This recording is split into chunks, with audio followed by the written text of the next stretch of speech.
Okay, so we're going over calculus 2.4. 2.4. And we're going to be going over the product and quotient rules, which just have something to do with multiplication and dividing functions. So let's take a very, I guess, simple function, x squared cosine x. Actually, it looks like a squeeze theorem function. Um, and let's try to differentiate this function. And first you might think, okay, let's take this right here, and its derivative of x squared is 2x, and the derivative of cosine x is negative sine x. So let's multiply that together. 2x times negative sine x is negative 2x sine x. It's not how you do it. Before I show you, I guess I could show you the proof, but I'll just upload that in another video just so I can clear that up a little bit. But before we get to answering this question, it's important to note that the derivative of a function times another function, as in this case x squared times cosine x, is not equal to the sum of the sum of, or the product of the derivatives. So this is not the case here. This is incorrect. And yeah, that's what it is. I mean, the sum rules and difference rule are the only ones that you can just simply add and divide like that. In fact, when Leibniz was doing this, I think I don't know where. It might be Sweden, but his name is Gottfried Leibniz. He incorrectly hypothesized that, but with a simple proof, and it's just simple algebra. If you look in your book, they just add and subtract the terms, so kind of like completing the square. But the product rule is this, and this is quite easy to memorize. So do as you wish. Here I'm gonna use Leibniz notation, but here I'll just use um, um, just the quotation notation. So it's just going to be f of x times g of x plus g of x plus f, or f of x. And you can confirm this for a lot of functions. So like let's take x squared for example here.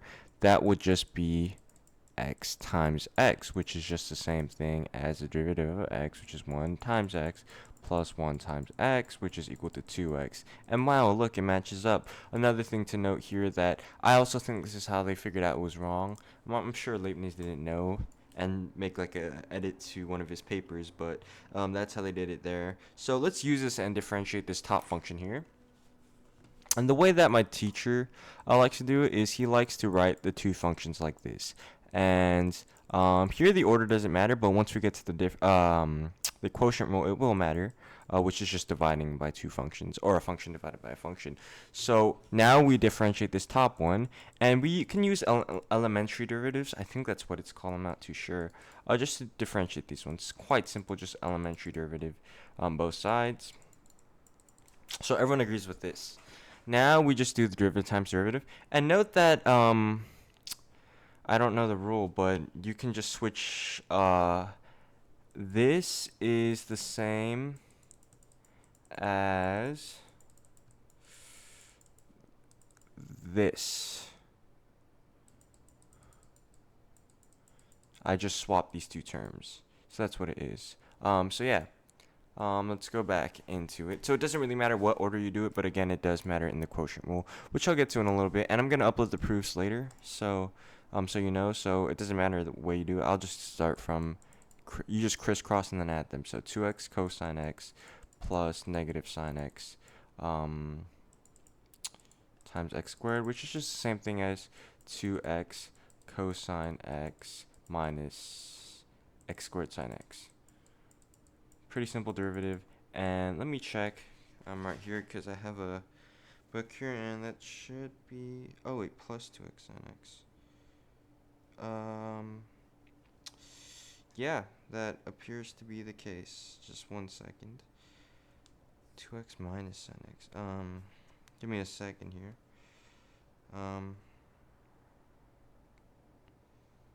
Yes, so this is the derivative of x squared cosine x. 1 second. So now since we know it, we can simply try another function, and we'll do a little bit more complex one. Actually, no, let's do the same one except with the sine x function. So again, remember that the derivative of any two functions, and I'm just going to simplify it and write f times g of x.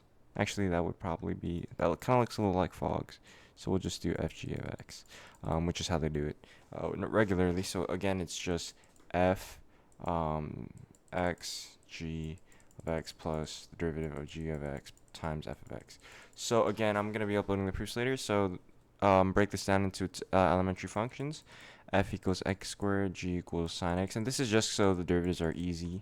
And whoever figured this out was kind of smart because it was like trial and error in my opinion. But I mean, yeah.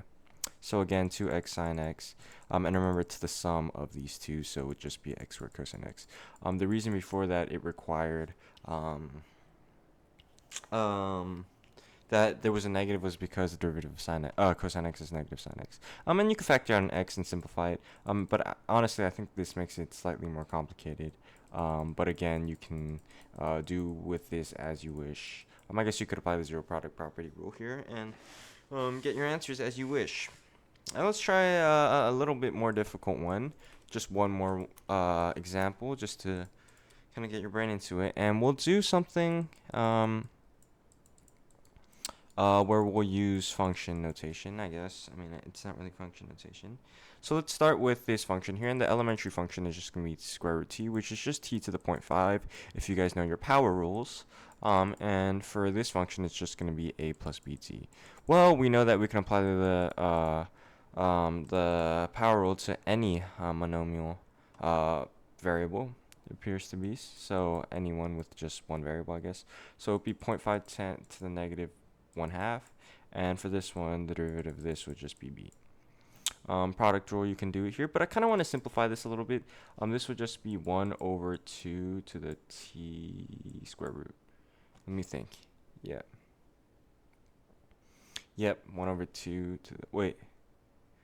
Yes, because this is only applying to that. Yep. And then you'll just do this over, so it's going to be a plus bt over 2 square root t plus b t 0.5, or b square root t, just to be a little bit better. And this would be the derivative, but I guess you can simplify even further. But you don't have to. I mean, really, this is the derivative here, so you can stop there.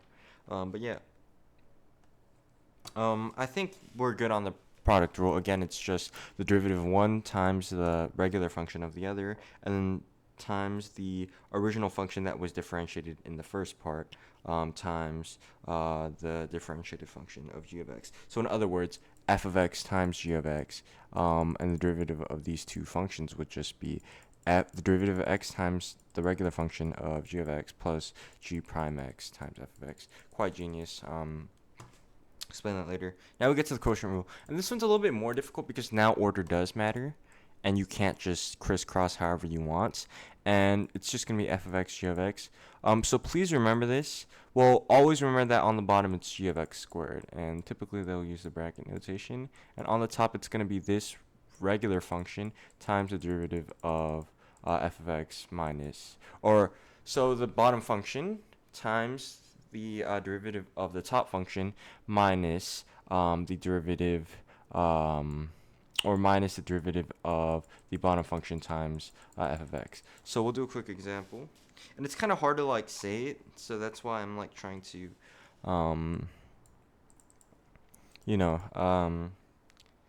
get it out of my system. So the derivative of, let's do something simple, so let's do x squared plus x minus 2 over x cubed plus 6. So remember on the bottom it's just always going to be x cubed plus 6 squared, and really you don't want to expand this out because that would be quite I mean, I probably could do it. Let me do it in my head real quick. X to the 6th power plus 12x to the 3rd plus 36. I mean, I guess it's not that difficult, but for larger functions it could get quite difficult, especially when it's not binomial like this, where you could apply the binomial expansion theorem. So here it would just be the bottom function, which is x cubed plus 6 times the derivative of the top function, which is going to be 2x plus 1 minus the derivative of the bottom function. Again, it's going to be 3x squared times f of x, which just is x squared plus x minus 2. And you can simplify this as needed, but you don't have to unless your teacher wants you to. But it would just be simple algebra from there. So yeah. Also note that you don't have to use the product rule or quotient rule if you don't have to. So let's take the function x equals x squared. Any normal person, any person who doesn't want to do all that work would just say 2x. I guess it would be dx, derivative operator. I guess yeah. But some people might say it's x times x and then apply the product rule, which again you'll get the same answer, but it's just like, why would you want to do that? So that's the logic there. Actually, I think I lost the paper. Actually, no, that's fine. So yeah, that's all it is for 2.4. I'll be uploading the proof later today, probably. So, yeah.